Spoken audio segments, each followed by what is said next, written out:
Hi, my name is Diana, and I'm from Marshfield, Wisconsin. I love Finding Balance because several years ago, the Lasting Freedom curriculum that Finding Balance offers impacted my life significantly. This ministry has made me feel cared for, supported, and understood as I walk out my journey of freedom through Christ with a community of women who champion me on. Finding Balance is a nonprofit ministry that helps women find Jesus in the middle of their struggles with eating disorders and other food and body image challenges. We provide Christ-centered resources like prayer groups, this podcast, the Hello Freedom community, and more to meet women where they are on their freedom journey. We're a crowdfunded ministry supported by monthly giving from people like me. To learn more or become a freedom giver, visit findingbalance.com. Before we jump in, I just wanted to give a gentle reminder that this episode includes discussion of anorexia, binging, and bulimia behaviors. So if this feels tender for you at any point, remember it's okay to pause, skip, or come back when it feels safe.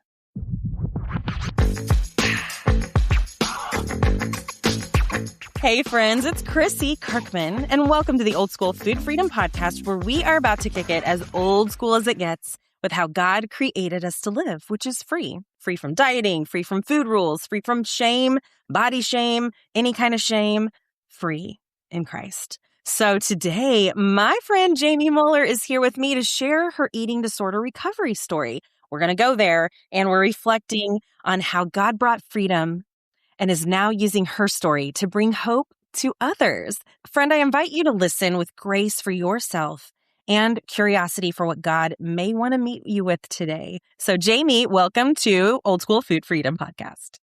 Thank you, Chrissy. I am just so grateful to be here. And also, about a year ago, I think you were on my podcast. Yeah. And so it feels kind of full circle to have this conversation with you now. You bet. We'll put the link to that in our show notes. Yes. Just in case anyone wants to hear what went on your show. Yeah, let me just tell everyone more about you. So Jayme Muller is a Christian blogger, author, and podcast host who spreads hope and encouragement through her story of eating disorder recovery and a restored relationship with God. Yay! Jayme's favorite word is zeal, living with a passionate pursuit of a purpose. And this purpose is reflected in her blog, Adventure in the Girl, her self-published books on Amazon, and her podcast, Recover with God. A little bit about Jayme. Thank you so much. So, Jayme, we always kick off our show with a question of what old school item or experience do you miss? I can't wait to hear what you have to say.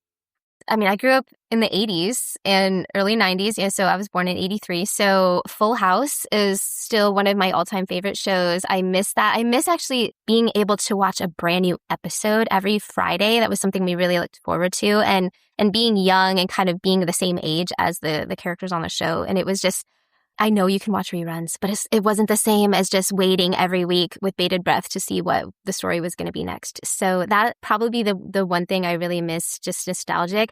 But I also have to say, I was thinking about this recently with the trends in jeans that we have now, where the wide legs and the loose jeans are more in, and I love that. But I will say, sometimes I kind of miss tight rolling. If anyone's from the 80s, familiar with tight rolling your jeans, I kind of miss that. And once in a while, I really feel compelled to do it. And I may just do it one day and try to bring it back. I don't know. Can you just tell me when you're doing it and I'll do it and we'll both post pictures of our tight rolled jeans? Let's do it. Let's bring it back.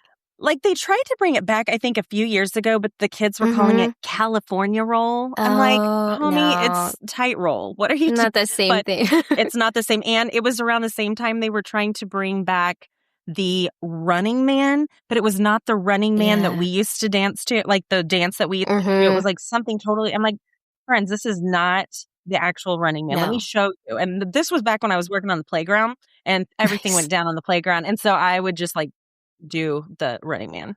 And it was so fun. Might do the Running Man when this is over. I want to see that too. Okay. I need to practice my Running Man. It's been a long time, but with your tight rolled jeans. There's nothing like the OG, the real thing. Oh my gosh, yes. And I love, you are so right about, it's now we watch series. My husband and I will want to wait until the whole series and all the episodes are out so we can just watch it in a row, just one after another. And I know they call that binge watching. And so I try not to say that. But then when I stop right now and think about it, it's a lot of consumption in Mm-hmm. one setting, sort of. And like, Yeah. there's something about that just almost robs us of like you were saying, the expectation of the Mm-hmm. anticipation of every week you're going to get a new episode. And Yeah. it's like, why are we like that now? I don't I know. know. No shame, just grace. I'm questioning and I'm Yeah. curious of like, Lord, help me to get back to that analog day, you Yeah. know?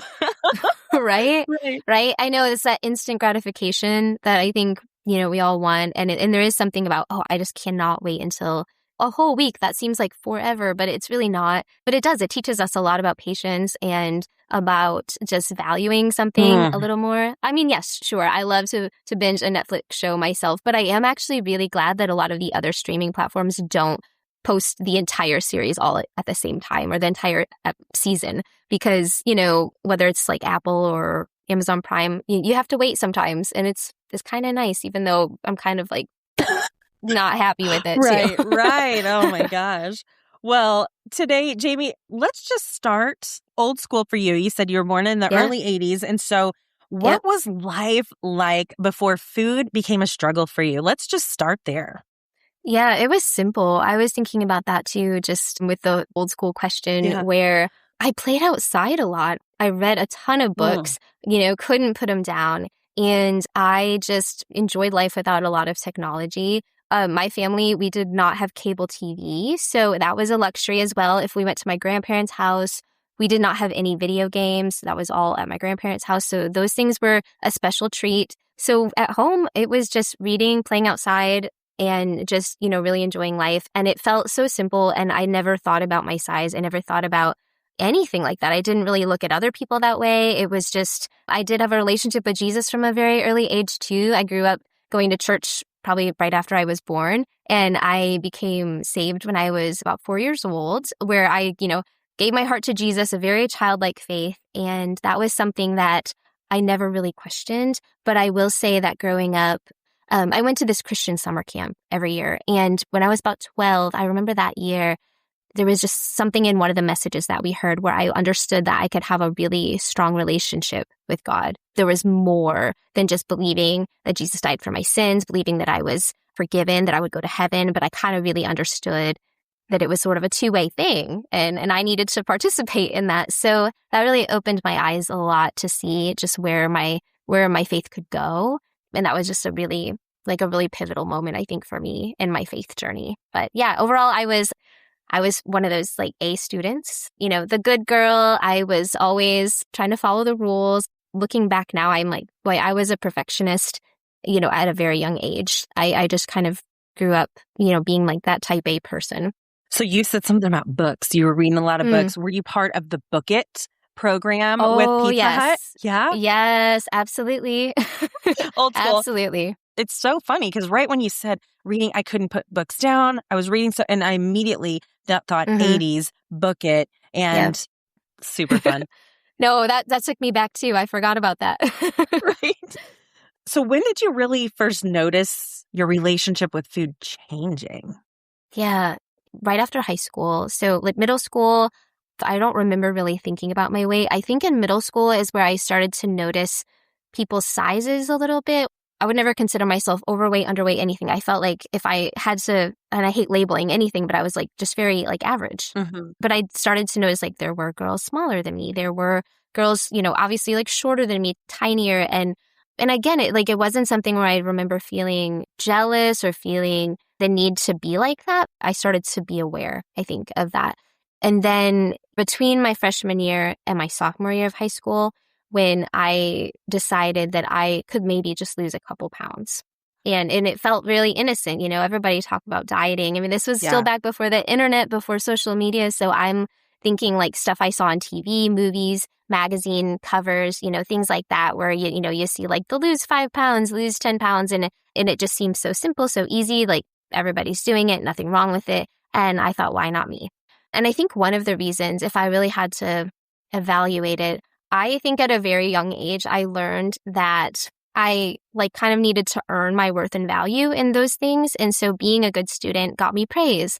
And obviously I didn't know anything about dopamine back then or anything like that. But it was like playing on my reward system in my brain of like, wow, when you get an A in school, or when you ace this test, or when you follow the rules and people notice, like that gives you praise, and that's like you're earning your worth and your value. And no one told me that, but I just think that's what I learned from doing those things. And I did get a lot of praise for that. And so I just continued to do it.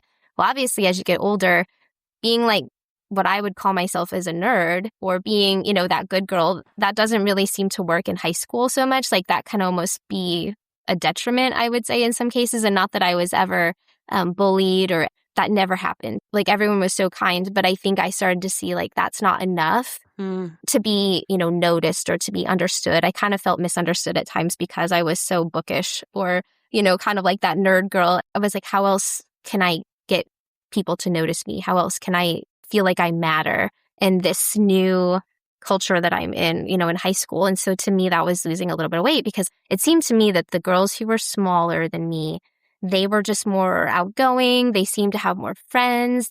It just felt different. It felt really easy for them. And that was just my perspective. That wasn't necessarily the truth, but that's just kind of how I saw it, of like, oh, if I was in a smaller body, then maybe I wouldn't be so shy. Maybe I would feel more confident. Maybe things would just be really easy for me, and I would just not have to try so hard. So I did. I lost a couple of pounds, and it was honestly a lot easier than I expected. And being a perfectionist, I thought I could probably lose a few more pounds. I could probably do this better. And now this is in high school. Is that true? This is in high school. Yeah. Right. So I'm 15 years old at this point. Yeah. And it's the summer between freshman and sophomore year. So from school, getting out freshman year to going back in sophomore year, I lost enough weight where a lot of people took notice, and people praised it. They were like, you look really good. And so I just thought, I didn't really know how to stop. It was kind of like, well, why not keep going? So I kept losing weight even after school started. And that kind of got to a point where it was a little bit concerning. Obviously, my mom stepped in at that point and said, what's going on? I don't know if she suspected eating disorder, but she really just thought there was something medically wrong with me. And so she took me to the doctor to get blood work done. And I hate needles. Yeah. And so I'm like, how do I avoid this from happening again? I don't want to go to the doctor. I don't want blood work done. And so I gained enough weight to kind of, what I would say, try to get, my mom to stop being concerned about it. It was just like the very lowest I could go without going to the doctor. And so that's kind of where I stayed, which is a really hard place to live for the rest of my high school years, because I was constantly focused on the scale, what I was eating, what I could eat, what I couldn't eat. That was all I fixated on. And I started working out on top of cheerleading. And I just was really trying to control. Like if I even gained 1 pound, it ruined my whole entire day. And I was on that scale multiple times a day. And that was just, my whole life went from being carefree, being just focused on school, focused on church, God, life, friends, to this, like everything revolved around this. And how do I control it? And it just became really overwhelming.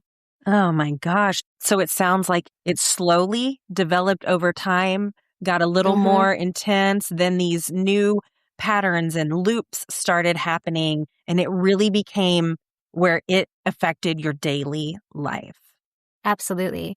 And just the restriction. I mean, at that point, I was really limiting my calories. And this is way before anything on the internet about this, but I must have read somewhere in a magazine of some specific calorie limit that I had tried to stay under. And I don't like to give numbers, but like looking back, it was far lower than I should have been eating. Yeah. And so it wasn't sustainable either.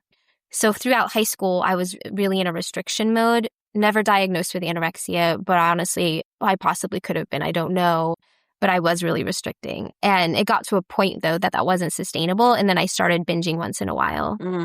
And even in high school, but it was more like a weekend thing. And I started to notice that even when I binged, because it was just once in a while, that I never gained weight from doing that. So I thought, good to know that once in a while, when it gets just too hard to restrict, I can just throw in a binge and then go back to what I'm doing, and it's not going to hurt me. But those binges started getting more frequent and less controllable. And so, I thought I had control, but I never really did. It started to control me. And going into college, the binging got a lot worse. So a little bit just became a little bit more and a little bit. It's like like that slow, gradual overtime. Because my next question was going to be like, what are some of the lies that you were believing? And right there, you've told us already, you believed you had control over this, and you believed that a little binge here and there was helpful or wouldn't work. Yeah. And tell me why it wasn't, because clearly you started binging more, but like for someone listening that may have heard that and thought, well, yeah, maybe it's no big deal. Tell them why it is. And again, without shame, this is what we do on the Old School Food Freedom. We are not shaming you. If you feel shame, it's from the enemy. This is grace-filled with curiosity. So just ask Jesus, what do you want me to know? And hold me as I'm processing this. So, okay, Jayme, sorry. Yeah, no, that's really a good point, because shame is such a part of this. And I did feel so much shame, which is why I never talked to anyone about what I was going through. And I think at first I didn't feel shame because there's a lot of diet culture messages even back then that I was listening to. And I thought, well, aren't a lot of people doing this? And then once I started binging, I think is when the binging happened is when I started to feel shame, because this is, I think, a good point to make. I think society does not want to shame us when we eat too little, but it wants to shame us when we eat too much. Neither one is good for you. And so I only started to feel shame when I was eating what I thought was too much. And these were true binges. I'm not saying I just ate like foods that I was afraid to eat or anything like that. Like it was like uncomfortable in my stomach type of binging. And so for me, like that was not helpful because I was not eating in a way that was really listening to my body. I was not eating in a way. So, I mean, I would have days where I would barely eat anything, and then days where I would eat everything in the cupboard that I could possibly find. And that's not sustainable. That's not healthy. That's not how God designed our bodies to live. We're supposed to nourish them. We're supposed to give them nutrients every single day.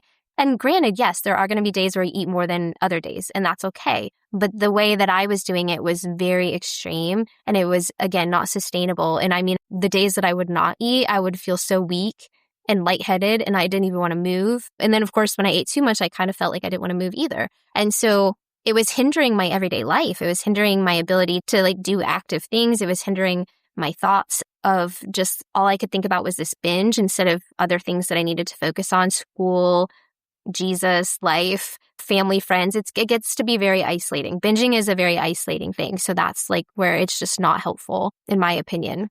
Yeah, same. I've been there.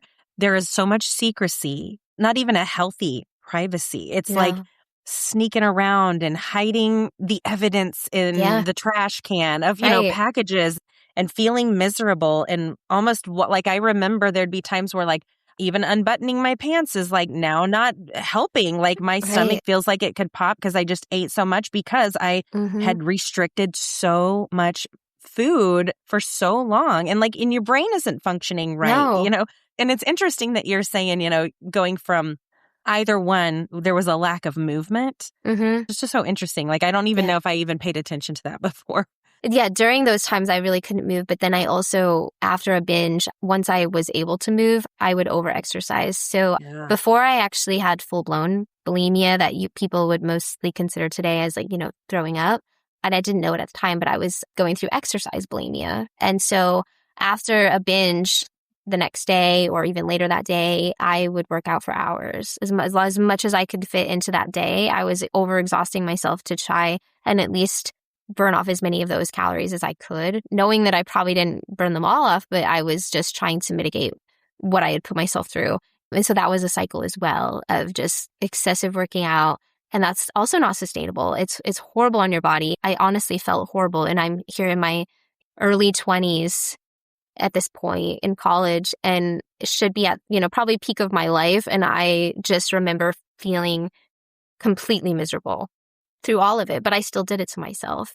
But I will say what I thought was a turning point was right after college, I got married, and fiance at the time, he didn't really know. I had brought up a couple times about like the binging, but he didn't really understand. I think he thought I was just being a girl. It was like, oh, I ate too much. Oh, and he's like, oh, you look fine. Like, why are you so worried about it? And I was like, you don't understand like the volume that I just ate. And he's like, thought I was exaggerating. I thought, we're about to get married.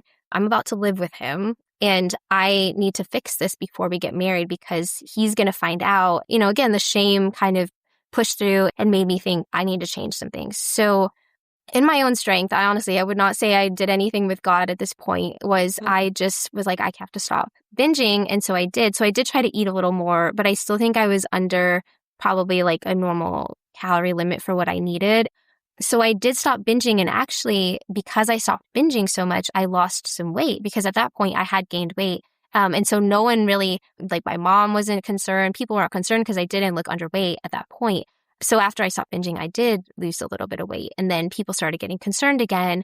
So for a couple months, I thought I was okay. She did the air quotes. Oh. She thought she was okay. Yes, I did do air quotes. I thought I was okay.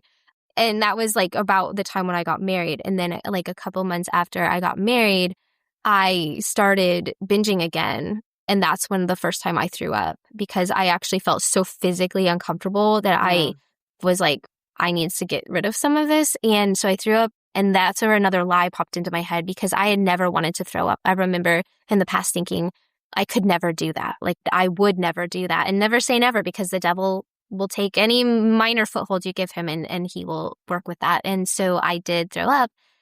And I remember thinking that wasn't so bad. I could do that every once in a while if I really needed to, if I ate too much and I wanted to get rid of some of those calories. And so I started to justify in my head that this was okay. And of course, same with when I was in high school and the binges started to get more frequent. My binging and purging started to get more frequent where it was maybe once a week and then it became a couple times a week and then it became every day. And then toward the end, before I recovered, it was literally multiple times a day that I was binging and purging and still didn't feel like it was enough. Like I could have done it all day if I didn't have to work and I didn't have other responsibilities. That's literally all I would have been doing was binging and purging all day. So more lies creeping in. What were the lies you heard? Or maybe you didn't even realize that they were lies at the time, right? Like we don't know when it's not obvious to us. But looking in retrospect, what were you believing that wasn't true? So I knew that it was wrong. There was never a point when I was going through bulimia that I thought that it was fully okay. Like, I don't think I ever convinced myself of that. I think I lied to myself a lot and I like to justify. And I think one of the lies was like, it's not really that bad. I'm not hurting anyone else. And so I thought like, okay, if I want to choose to do this to myself, whatever, it is what it is. But like, I'm not hurting anyone else by doing this. And that was sort of the first lie I think I believed. Yet little did I realize at the time that I was hurting other people because through that isolation, through my choices that I was making, those were impacting my relationships with my family, with my friends, with my spouse, and even probably my job. And so over time, I really hurt a lot of those relationships by continuing to do it, where I was still just telling myself, like, you're not hurting anyone, you're only doing this to yourself. And, and the other thing too is just over time, I just kind of convinced myself that even though I knew it was wrong, like, how bad would it really be? And I never really thought of long-term consequences. But eventually I did start to realize that it was controlling me and kind of wanted to start, like, what does recovery look like? I do remember, a couple years in thinking, how would I even recover if I wanted to? How would I stop? And I didn't know how to stop at that point. And that just felt really hard. It felt impossible. Even like I would try to go a couple days without binging and I felt like I couldn't do it. Like it was just too hard. And so it felt really impossible. And I just could not picture my life without it. Yeah. You were talking about the relationships that it impacted. Mm-hmm. How about your relationship with Jesus? Like what was the disconnect there? I mean, did you feel ashamed and hiding from him? And I mean, not to put words, just let us know like what does it sound like? That's a good question because I continue to go to church and, be involved in church. And I think one of the things that my perfectionist tendencies have taught me is like I could say all the right things and I'm really good at putting up a facade. And who knows, maybe there were people who saw through it and they just didn't say anything. I can't say that for sure. But I think just going through the motions was where I was at with Jesus. And I still believed everything. Like I read the Bible and I wrestled with that. I remember going to church, reading passages in the Bible and thinking, I know this is so wrong. Like, I know what I'm doing is wrong. I know what I'm doing is keeping me from having a full relationship with God. And because of the shame, because of the guilt. And over time, that really put me really far from God. I would say he never left me. I got very distant from him because I felt like a hypocrite. And that's where it took me.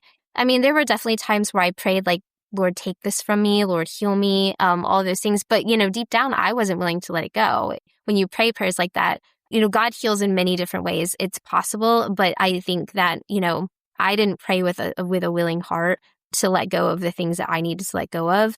I just wasn't there. I wanted it to just be taken from me without me having to do any of the hard work. So I just felt like a hypocrite.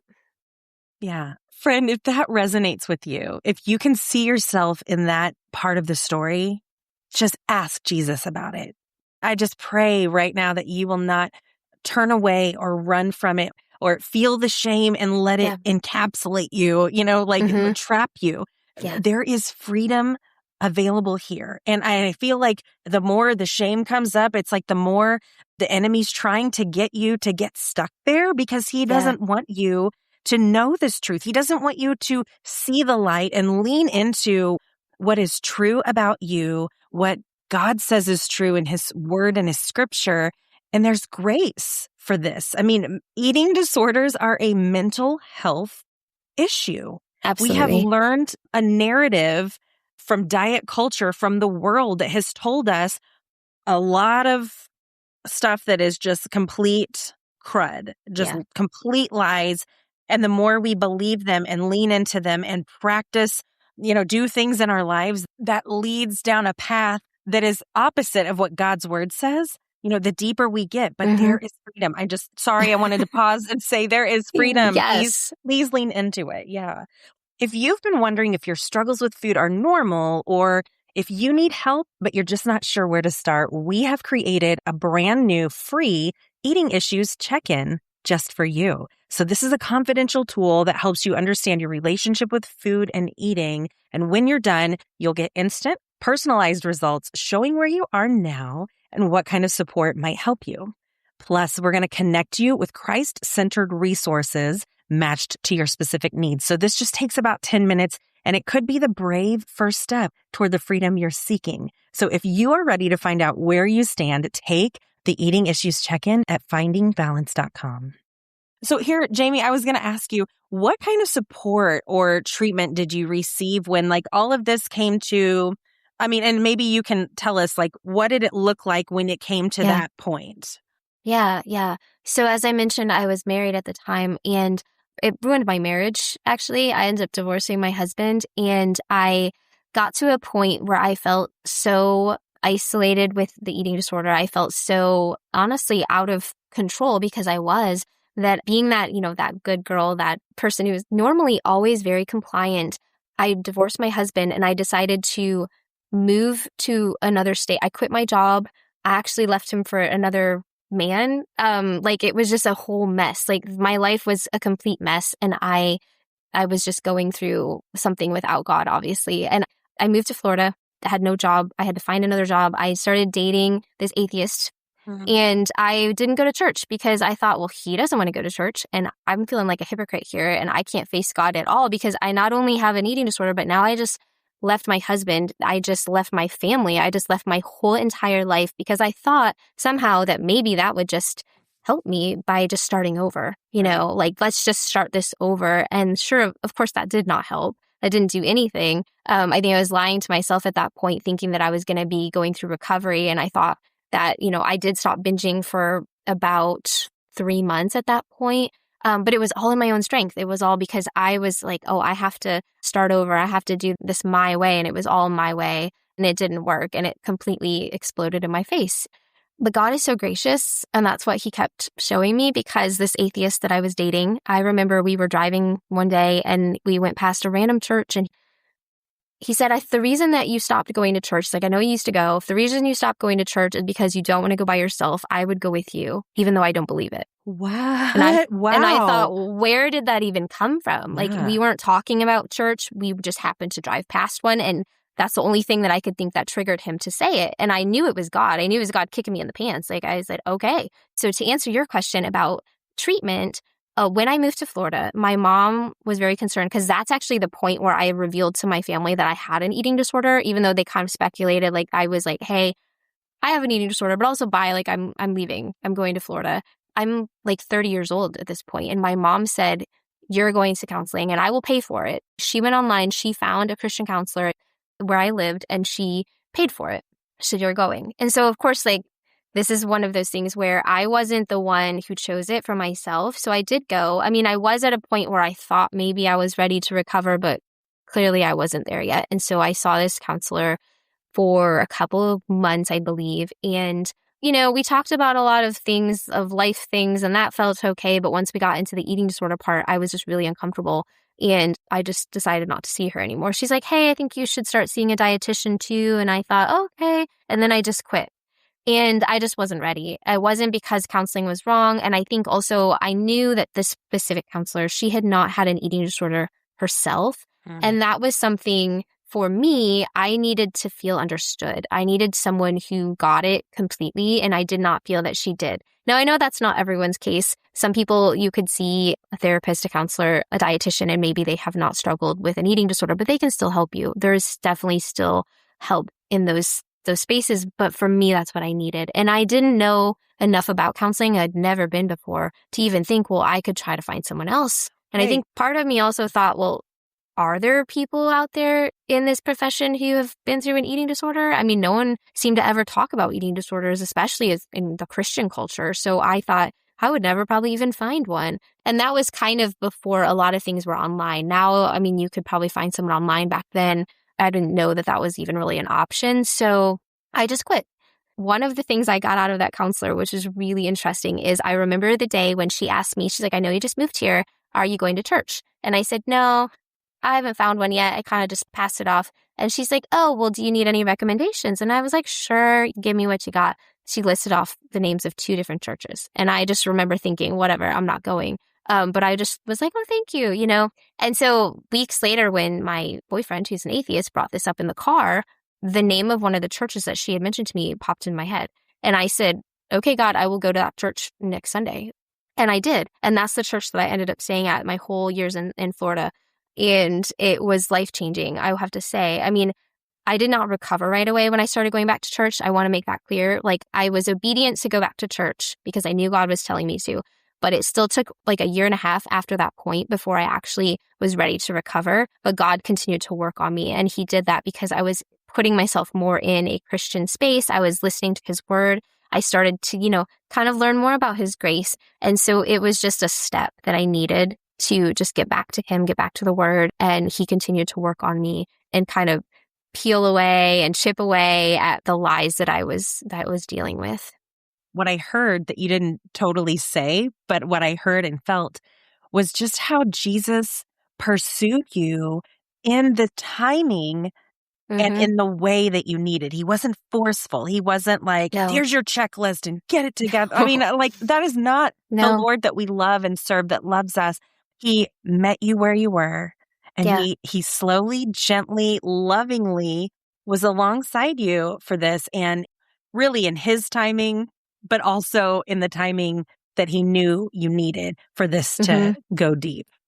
Yeah. I mean, he sees the big picture. So obviously he knew, a couple of years later, I would be in a place. And I'm sure, like, looking back, there were definitely times where I saw throughout my struggle from high school to recovery, where I saw God step in and I saw him even like put people in my path or put situations in my path that would have prevented me from sinning, that would have prevented me from acting on my eating disorder.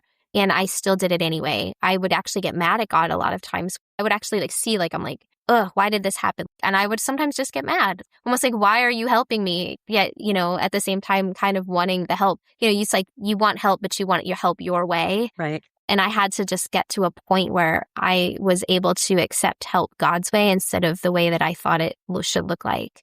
And that was really hard. So it took time.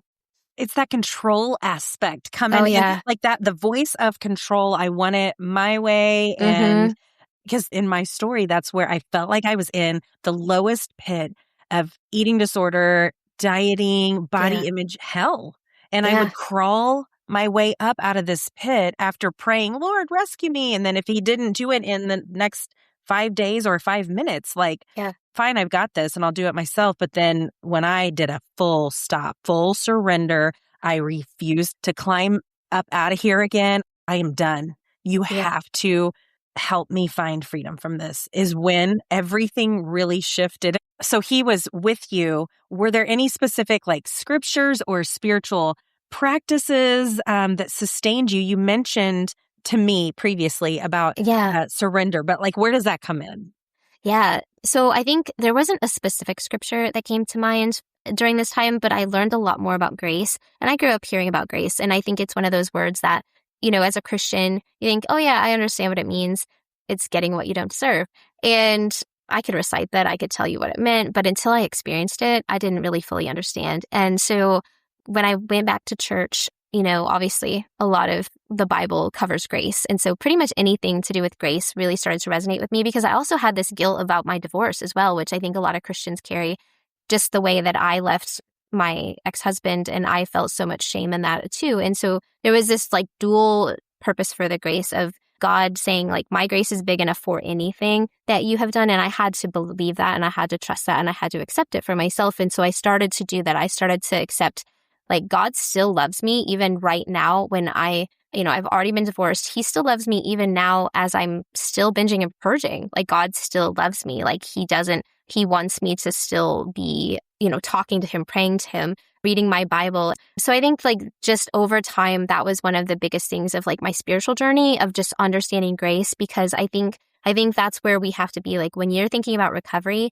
you don't have to fix yourself before you go to God. You go to God in your biggest complete mess and you say, here I am, and you bring him into it. And don't be afraid to do that, because that's where I was for so long. I thought I couldn't bring God into the mess until I fixed it. And then we could repair our relationship and then everything would be great. But I needed him in the worst of it.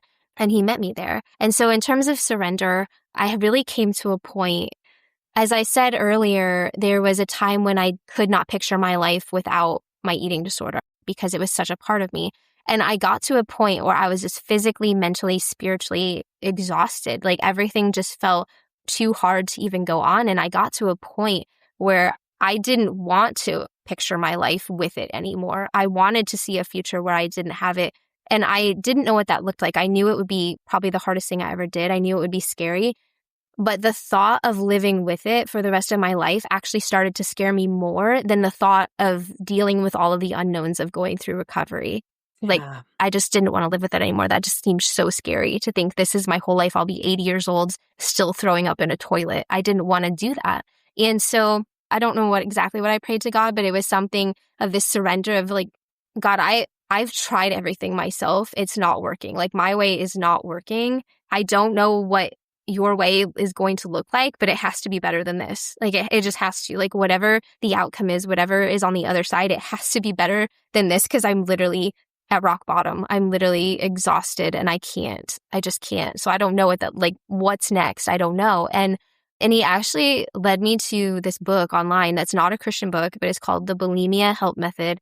And the thing that resonated with me was the person who wrote it, her story was very similar to mine. And this was the first time in my whole life where I had encountered a person who I didn't meet in person, but she went through it. She went through what I was going through. And I thought, whoa, like there's someone who gets it. And she recovered. So like I not only had someone who understood me that didn't know me, but she got it. She also gave me hope, because I was like, she is on the other side now. And that's where I want to be. And so kind of just like reading through like what worked for her, what helped her, but also bringing in my relationship to God alongside of that as I'm reading through this book.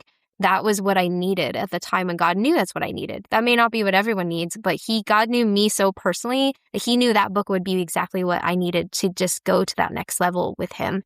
And so I did. And so I started to really break down my personal perfectionist tendencies, because one of the biggest barriers for me too was the all or nothing thinking. I thought, I have to give this up tomorrow or today, and I can never do it again, or I'm failing, or I have to start all over again. And so to me, anytime I tried to recover and then I had a relapse, or I had a moment where I thought I ate too much, or I did throw up a little, whatever, I would just think, you're a failure. You got to start all over. None of what you just did counts anymore. And we're back to like square one.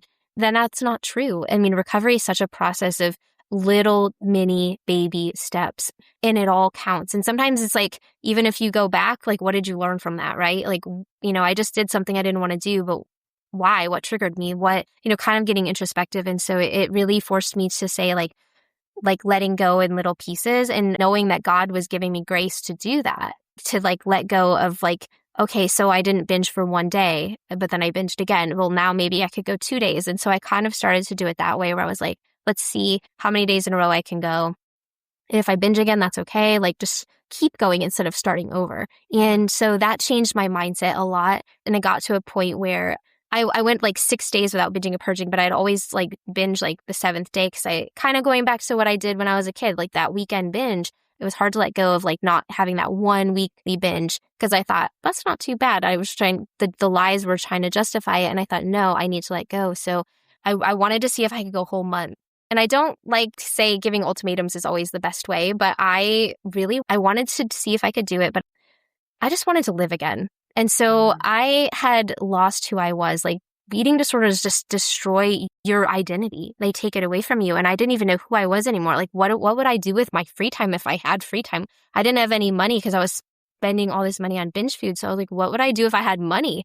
And so I had this wild idea. Someone had talked about going skydiving, and I thought that sounds terrifying, but I also feel like the old me probably would have loved going skydiving, like old me before any of this happened. Right. And so I booked this non-refundable skydiving experience that was really expensive that like if I bought binge food, I wouldn't be able to afford it. I would be, in debt that month. And so it was kind of like it helped me to stay on track, but also something to look forward to. And I went a whole month without binging and purging.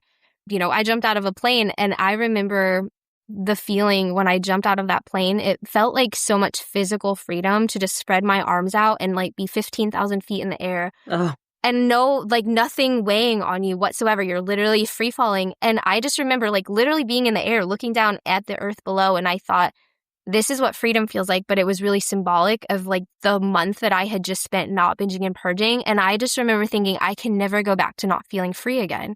Like I cannot do it. And so I never did. Like after that, like I've never binged and purged since that point. And so for me, when I talk about recovery, like I would say for bulimia recovery specifically, that was my recovery point because I didn't binge and purge again. Now, obviously, the recovery process involves a lot more than just like stop binging and purging. I had to still, and reintroduce foods that I was afraid of. I had to deal with the weight gain. I had to deal with body image. So that took years. Even today, I still have bad body image days that I've learned how to cope with, but that doesn't mean that they will just never happen again. So that part was a process still over time of learning how to treat my body better, how to react to triggering things, how to restore relationships with people, how to invite, food into those scenarios and like how I was going to deal with that. Like that took a lot of time and it took a lot more grace. But God had given me that foundation of what grace looked like to be able to continue to do that with myself and then starting to tell more people about it, even at my church. One of the things that really helped me, so literally right after I went skydiving, God kept working on my heart and it was kind of like a what's next thing where I felt really convicted to join a small group at my church, like literally the next week later. I'm like, I need to join a small group. I'm not in one. And so I did. Like the story I could tell about how he directed me to the right small group was wild, but he did. And then I remember the first time I shared my story with my small group and it was crazy because I still had this fear that people would judge me. Mm-hmm. I was like, hey, I'm like literally just like stopped binging and purging from bulimia like a month ago and here I am and no one judged me. They just welcomed me into the group. It was just really great to have that Christian community and to grow with those people throughout my years in Florida. And so that's another thing that I would say is like keep going when it comes to your relationship with God. Like what is next? How do you get deeper? And for me, that was a small group in my church. And then on top of that, my church also offered one-on-one discipleship. And so I ended up, I think a year later, I did that with another woman in my church. For 2 years, we went through this one-on-one, every other week discipleship program.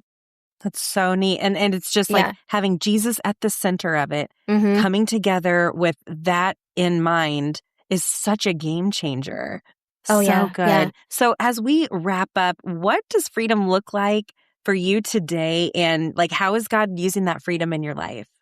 Yeah, freedom to me, as I mentioned, it doesn't mean never having a bad body image day or never having a lie of the enemy pop up, but knowing the truth, always going back to the truth for me, that is freedom. Because on this earth, we will always have trials. Like the Bible spells that out very clearly. We will always have attacks from the enemy, and to be prepared for those spiritual attacks is really important. So what I've gone through in recovery has given me a lot of tools to kind of build those muscles and the reflex that I need. So when a lie pops into my head, being able to process it really quickly and say, no, I'm not going to do that. I'm not going to choose that. And so to me, like freedom is being able to turn back to God very quickly. Whereas before, a lie pops in, you sit with it, you mull over it, you try to justify it, then you might even act on it. And to be able to just really flick them away a lot more quickly, like that's freedom to me. And then knowing that God's truth, and God's the one he says who I am. Like he says what's important. He says he calls everyone he's created good. And so, there's no comparison. Like we learn in Romans 12, taking our thoughts captive is freedom. Listening now, you're thinking, oh, if I have this thought, then I'm not really recovered. Or if I have this thought, then I didn't really learn the lesson that God was trying to teach me. No, do not shame yourself for having a thought. It's what you do with the thought. It's how you take it and you give it to God. You pray over it. You change your mind and you choose not to act on it.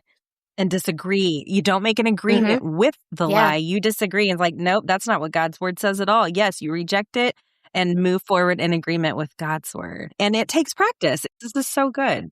It does. And, and even still, sometimes it's like, it can be frustrating for sure. Oh, yeah. But just like telling yourself, like, this doesn't mean I'm sinning because I had like a thought when I looked in the mirror that I didn't like what I saw today. It's just what you do with that thought, not letting it ruin your whole day. Like to me, that's freedom. If I can go through and have a negative thought or just not even think about it at all, but if I can just like live my life and not let it ruin my day, like to me, that's freedom, like living life for Jesus and then being able to focus on what he truly put us here for. Because I think our food and our bodies can be such a distraction from the enemy of what God really truly wants us to do with our lives. And so for me, as I mentioned earlier, like having a podcast to talk about not just my story, I do share my story, but bringing people like Chrissy onto the podcast and sharing their stories and sharing this ministry and sharing like things that are helpful for other people who might be struggling, who are Christians, so that we break down that barrier of people, especially in the faith, who think I'm the only one, no one's going to understand because Christians don't talk about this. Christians do talk about this. We are talking about this. And that's just such a mission on my heart, is to continue this conversation and have just more stories shared and more people to feel less alone. And that breaks down so many of the enemy's lies, because when we feel alone, we're obviously going to just stay stuck in what we're dealing with. And that's not what God wants. So yeah, that's a big part of it. And just, my blog. And as often as I can share, I will, because I just think it's that important.